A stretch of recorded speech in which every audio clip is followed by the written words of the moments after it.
नमस्कार, सुप्रियाज किचनमध्ये आज आपण बनवणार आहोत मुगाच्या डाळीचा हलवा आणि तोही गूळ घालून। त्यासाठी इथे मी 3 ते 4 तास मुगाची डाळ भिजत घातली होती। आता बघा चांगली भिजलेली आहे। ही आपण त्यातलं पाणी सगळं काढून टाकायचंय आणि आपण ही थोडीशी जाडसर अशी वाटून घ्यायची। हे बघा आता थोडी जाडसरच वाटायची, अगदी बारीक पीठ नाही करायचं याचं। हे बघा हे अशी जाडसर थोडीशी वाटून घ्यायची।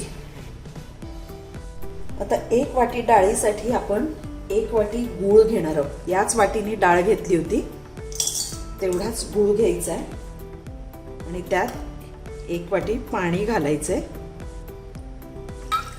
आणि हे गरम करून आपल्याला फक्त गूळ विरघळवून घ्यायचा आहे। आता इथे मी पॅन तापत ठेवलाय। आपण 1 वाटी डाळ घेतली आहे, त्यासाठी 1 वाटी तूप घ्यायचंय आपल्याला। सगळं एकदम घालायचं नाहीये, थोडं थोडं घालायचं।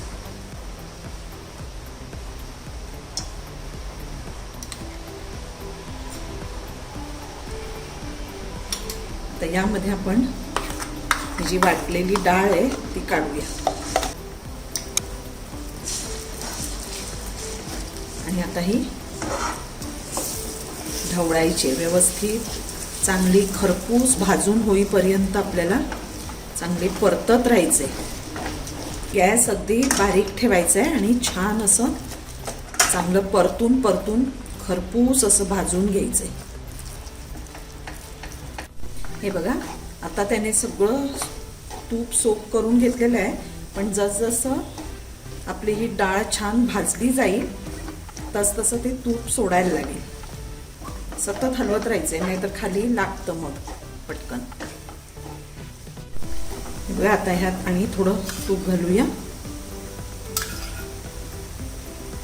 थोडं थोडं घालत जायचंय, आधीच सगळं नाही घालून टाकायचं।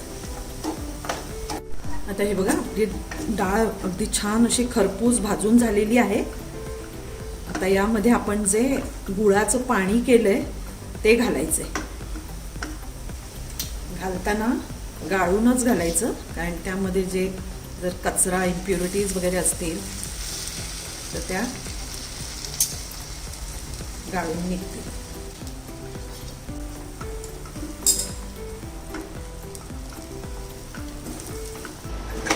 हे बघा आता हे सगळं पाणी यामध्ये मुरलेलं आहे आणि आपला जो हलवा आहे तो छान फुलला आहे।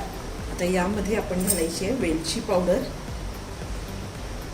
आणि जे उरलेलं तूप आहे ते सगळं घालून टाकायचं आता आणि ड्रायफ्रुट्स घालूया। तुम्हाला कुठलेही हवे ते ड्रायफ्रुट्स तुम्ही घालू शकता।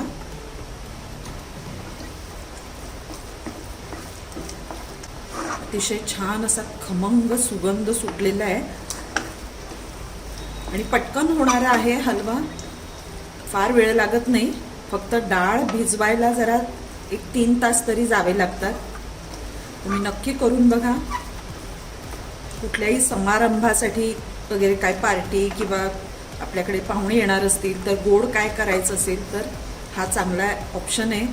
तुम्ही नक्की करून बघा आणि आवडला माझ्या व्हिडिओला लाईक करा, शेअर करा आणि माझ्या चॅनलला सबस्क्राईब करा। हे बघा आता तूप सुटतंय सगळं बाजूनी। हे बघा आपला मुगाचा हलवा तयार आहे। हे बघा सगळं तूप सुटायला लागले बाजूनी। हे बघा याचा अर्थ आपला हलवा अगदी तयार आहे। तुम्ही नक्की करून बघा आणि माझ्या चॅनलला सबस्क्राईब करायला अजिबात विसरू नका, म्हणजे तुम्हाला अशा नवनवीन रेसिपीज बघायला मिळतील। तर गॅस बंद करूया। मस्त